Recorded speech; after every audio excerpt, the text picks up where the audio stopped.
Best worship leaders have a bit of the prophetic in them. That video hits right at what we're talking about today. It seems like that's the case. It's God's Holy Spirit at work, bringing a message together for a congregation, for a people. So today we're continuing again in Matthew. We'll be doing this for a while.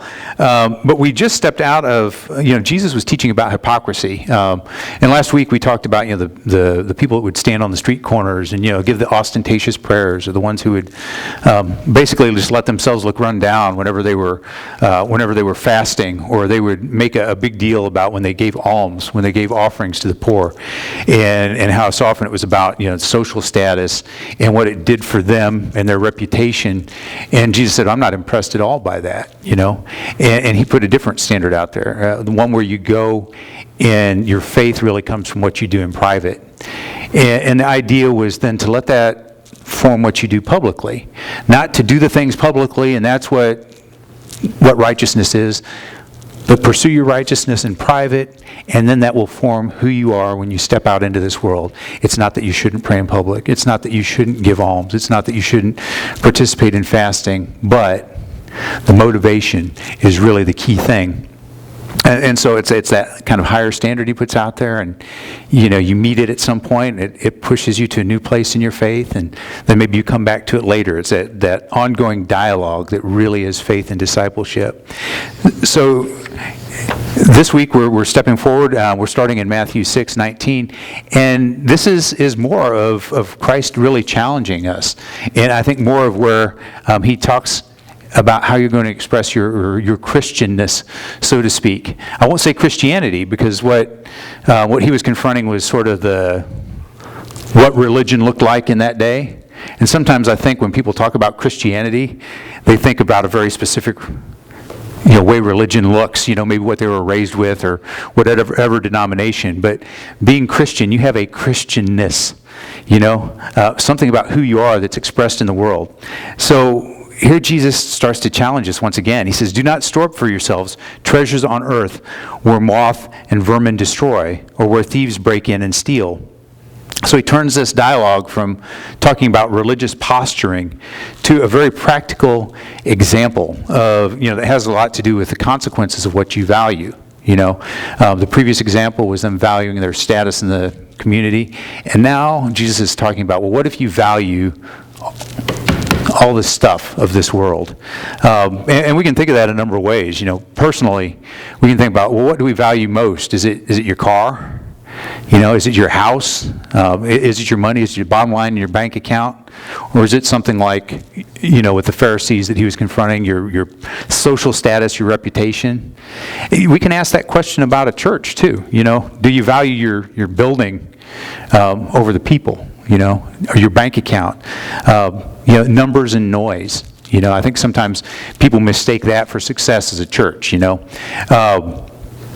I actually wrote down an example of Jim Cymbala, that book, I've mentioned it before, where he talks about building Brooklyn Tabernacle up from a church of 30 to what it is now. He talks about being in prayer services, and that was central to their growth. And he said he's been in some that were very quiet and deeply spiritual, and he said, I've been in some that are loud and boisterous and totally empty and devoid of anything, but it was posturing. Whatever you do, whatever you consider, does it serve the greater goal of giving God glory? And I think that's where Jesus is pointing us. He says, don't store up for yourselves treasures on this earth for several reasons. One is they're passing. Everything that we have on this earth is passing. Moths eat, vermin destroy, thieves break in and steal. And ultimately, when that's where your priority is, it's going to disappoint you at some point. You can always look at what other people have and be disappointed. The fact is, we hear this often. Nobody at the end of their life says, "Oh, I wish I had spent more time at work."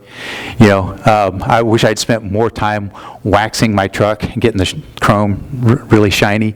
It's always regretting not spending time with family or with loved ones, or doing something of deeper consequence in their lives. So.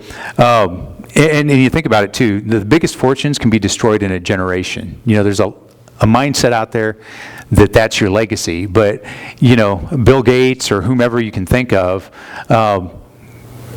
that can go in an instant. Economies collapse. Or you think about the people who pass away, and they've got 10 different people fighting over what they've left behind, and within a generation it's squandered. So Jesus says, don't place your priorities there. Don't store up for yourselves treasures on earth. And he goes on to give us something very practical. It says, but store up for yourselves treasures in heaven, where moth and vermin do not destroy, and where thieves do not break in and steal. So what are treasures in heaven? And again, this is kind of just my own thoughts, but closeness with God, I think, is probably the greatest treasure that you can have in heaven. If you pursue closeness with God here and now, that has eternal consequences. And you will see that when the time comes. How about saving others? How about bringing others in close to God? If that was Jesus' primary goal in coming, I would say that that's an eternal treasure. Anytime you bring someone closer to God, that's probably going to be a crown that you can cast at his feet when the time comes. Bringing them into a personal relationship. Maybe not into just your brand either. Oftentimes we think about saving people and we want to make them like us, but everybody's created different. The church is a global thing. Everybody has different passions. Everybody has different gifts, et cetera, et cetera. But the thing is bringing somebody into a relationship with Jesus. And I think those would be treasures in heaven. We can think about our purposes, the ones that we talked about. Worship. When we come before God in worship, God notices, God remembers, that has eternal consequence. When we come together in fellowship, when we share our joys with one another, when we share in friendship, the friendship we have as fellows in Christ, when we bear one another's burdens, those are eternal. Those are stored up in heaven. Discipleship, that's that seeking to go deeper. Our service, when we serve one another, when we serve what we know God has put our hand to, when we step out on the path that God's put us on, those are eternal treasures. When we engage in evangelism, which is what we've been talking about, those would be eternal treasures. Why are they important? Well, he basically says this: they can't be tarnished, they can't be corrupted. Moths and vermin don't destroy. They can't be broken. They can't be stolen. If it is for God, and that's what he's called you to, it has eternal consequence. Think about it this way, and this gets us into the next verse, which is a little harder. You had the Pharisees and their ilk, and they were pursuing the treasures of this earth, whether it was reputation, whether it was wealth. And then you have Jesus, who you can't say was doing anything other than pursuing the eternal. His ministry to Jerusalem, his ministry to Israel, by human standards, was a complete and utter failure. When you really think about it, he came to minister to Israel, he came to minister in Jerusalem, and how did it end? According to human terms, it ended with him dead on a cross and his disciples scattered. But when you look at it from heavenly terms, it was the crowning moment of victory. And Jesus is pointing us towards this. Before he even made it to the cross, he's pointing us towards considering life in that way. That victory brought and still brings salvation to some. It brings judgment to others. So store not treasures on this earth, but treasures in heaven. It goes on and says, for where your treasure is, there your heart will be also. I guess it's the next verse that I really get challenged. But he's saying this is a matter of heart. Where you place value is a matter of where your heart is at. Look at your heart and what you value. And that's something we can do any day and any given instant. And we probably would benefit if we did more of it. I can think back on the past week and times where I was frustrated, looking at, I've got the sidewalk project to do. I've got an insurance claim on the roof. I've got this or that or the other to do.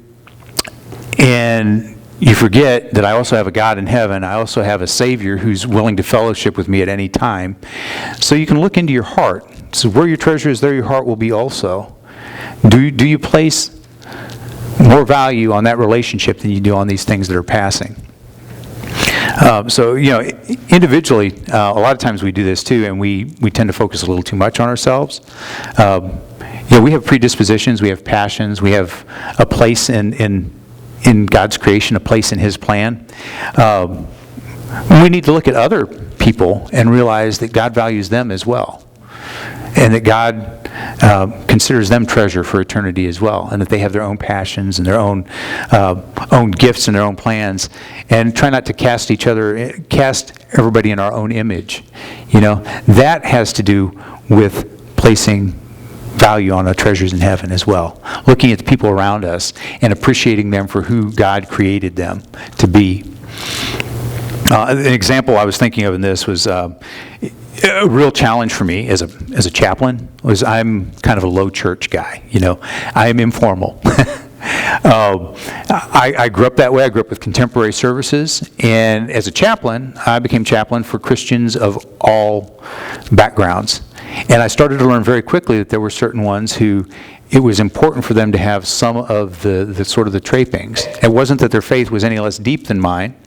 It was that it was what helped them to really get vertical and focus. So I have a much smaller one. I think I brought it in one time, a cross and a cup, a little chalice that holds the elements for communion. And I started wearing a stole too. That was partly so I wouldn't get interrupted when I'm out in the field doing services. And I found out that was something I needed to do because I valued those people and where they were at and how God had wired them. And that's something that we can do as well. Place our value in the eternal, and that means how God has wired other people and build them up where God has placed them. It makes us a body. It makes us a church. It makes us team players when we can really think that way. But evaluating by earthly standards, placing value there, it's always going to lead to disappointment. We're always going to be disappointed with the way somebody else's faith is not like our faith. Or we're going to be disappointed with the way that, maybe the building doesn't have as shiny a gloss on it as we'd like it to, or the bank account isn't quite where we'd like it to be. We'll always be comparing ourselves to something else and something bigger. So place value in the eternal. And here's where I say it gets challenging. Jesus goes on and says, the eye is the lamp of the body. If your eyes are healthy, your whole body will be full of light. But if your eyes are unhealthy, your whole body will be full of darkness. If then the light within you is darkness, how great is that darkness? So we're going along pretty good, and I thought I understood things, and then I read this one, and there's a point where I'm like, Jesus, what do you mean here? And so this is one of those moments where I wanted to look up, and yes, other people were as confused by this as I am. People that write commentaries and those sorts of things. And there's a couple of disputes. If y'all have a really clear understanding of this without going deeper, let me know afterwards. But there were some commentators that talked about, the way they saw the eye functioning back 2,000 years ago is different than the way we see it now. So there's some theories on how that goes about, or how that impacts what's written here. But the simplest explanation I found is there's a play on words going on here. It's in the Greek, you see it. In the English, you don't. I'm not going to go deep into that. I'm just going to tell you the content of it. The word for health in here, if your eyes are healthy, your whole body will be full of light. It is kind of almost like a pun. It's the word haplos. And let me find it here. But it really has to do with sort of a simple open-mindedness and openness to the truth. We're not talking open-minded and undiscerning, but being open to the truth. So when you look at this, when your eyes are open, you're open, focused on the spiritual, and it lends itself towards sort of a generosity and a clarity of spirit, a clarity in what you see in the world around you. You're seeing the important things. Whereas where your eye is unhealthy, you're focused on worldly things, and it leads to, rather than generosity, a sense of jealousy and a sense of confusion in how you're going to navigate this complicated, messed up world we live in. So the healthy eye is the one that is open to the spiritual things, values the spiritual things, and then that leaves you as a generous spirit with a clarity of purpose before God, a clarity of purpose towards eternity. Whereas if you're focused on the worldly things, it leaves you jealous and wanting more of what this world is, closed off and probably confused about how to live your life. So basically the idea is what you look for, what you value is what you will see. Think about it this way. If you're focused on the things of this world, they sit right there in front of your face and they obscure your vision. If you're focused on the eternal things, it's like the person who was healed and the scales fell from their eyes. You start to begin to see things that you would never see otherwise. So, the admonition here is basically if you evaluate by earthly standards, there's always someone that's doing better. There's numbers, material goods, money, all these things. Earthly success, it can be gotten the wrong way. It can be gotten by Ponzi schemes. It can be gotten by false promises. I wasn't thinking of the election year when I wrote that, but abuses of power, all those sorts of things. And God's not going to be impressed. You'll always be comparing yourself to others, and you'll find that your situation is lacking. You'll always be jealous. You'll always be fearful. You'll always be on guard. But when you evaluate by God's standards, you're always closer to heaven than you think. And that's the truth. The fact is, your path to heaven has been paid already. When you focus on God and focus on the eternal things, you understand that He's bridged the gap, and He's about that relationship, and He's faithful to forgive. We talked a little bit today in our Sunday school about people leveling the charge that churches are full of hypocrites. Well, when you look at what Jesus said and what we looked at last week, He's talking about those people who are hypocrites in their very core, put a religious gloss on things and they'll live a totally different life. That's capital H hypocrisy. Now, each of us are guilty of smaller h hypocrisy in the short term. Sometimes we don't live to our values. Sometimes we don't quite live up to what the Bible tells us to. But Jesus is faithful to forgive. We're always closer to heaven than we think. It's just a matter of turning back towards God. He's about that relationship. And that's eternal. That's focusing on the eternal. He knows what you're made for, and He's given you simple needs. When you focus on the things of this world, you think you need a lot of things. You make it overly complicated. When you focus on the eternal, you realize you have simple needs, and God cares for those. They're almost always supplied for, and when they're not, perhaps there's somebody out there that He's putting in your way to supply them. So all this issue of where your treasure lies, what you value, and the fact that it really does determine what you see, it leads to a final question: who is your master? And Jesus puts it this way: no one can serve two masters. Either you will hate the one and love the other, or you will be devoted to one and despise the other. You cannot serve both God and money. If you have one of the older translations, I almost like it better because it says God and mammon. Money, we tend to think of those, green bills and coins and that sort of thing. And that's, in this age, they're not even tied to, silver or gold. It's fiat currency and the faith you have, the trust you have in it. But in that day, when they talk about mammon, they're not talking just about coinage. They're also talking about what you have in your larder, in your storehouse. They're talking about your flocks. They're talking about all those things you would have pursued at that time in an agrarian economy, your grain and all of that. And He says you can't love that and love God at the same time. You need to love God first. So what happens if you've got two masters? The thing is, we're designed to be integrated beings. We're designed, mind, body, and spirit, to be one. A lot of the dysfunction you see out there is the fact that we fracture off and we try and do other things. We try and define ourselves differently. And when we divide ourselves with a focus on the tangible, on the earthly, and not focused on God, we become disintegrated. We become broken. We become fractured. And we see that first in the garden. They focused on that one bit of fruit they weren't supposed to have, and they were broken. They were no longer focused on this eternal God that lived in their presence. So that matter of heart, it brings on anxiety, it brings on that disintegration, it brings, it defines your affections. And then it defines what you serve. You always serve whatever your heart turns towards. You always serve whatever it is you have an affection towards. If your affection is towards the things of this world, you're going to serve the things of this world. But if your affection is turned towards God, you'll serve your God. And service means your effort is turned over to that. Service means your time is turned over towards that. And we each of us have an expiration date.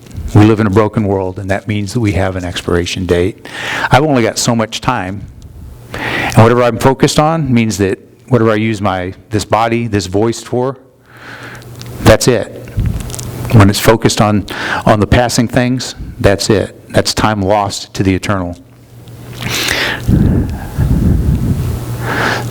So I'm going to give you just a basic application. Each time the world looks imposing and difficult, look for God's take on it.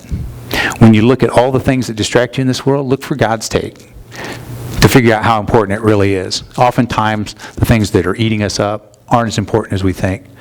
Yes, there are physical and financial needs. Just don't let them be the first thing in your heart. Even Jesus knew this. When he went and preached to the 5,000, he fed them first. He knows this.